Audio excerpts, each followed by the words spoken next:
নগ্নতা, কবি আব্দুল আওয়াল।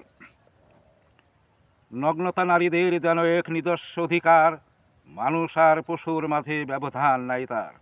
লজ্জাহীনা নারী করুণার মতো ভয়াবহ রূপ, স্বীয় সত্তা বিসর্জন দিয়ে যৌনতার উপভোগ।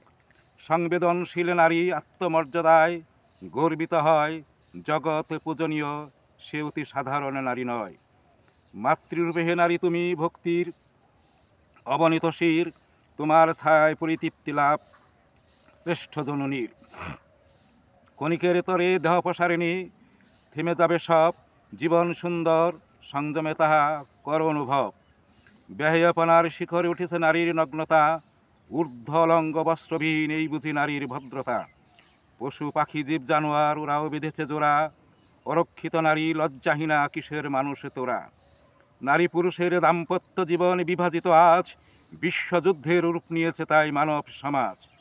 উন্মুক্ত নগ্নতা নারী চরিত্রের বিস্ফোরিত লিলিহান, মানব সভ্যতা আসিবে না ফিরে না হলে অবসান। ফিরে এসো নারী শ্রদ্ধার অধিকারী, নগ্নতা ছাড়ি, সংরক্ষিত নারী দৃষ্টান্ত তারি, আদর্শের অনুসারী।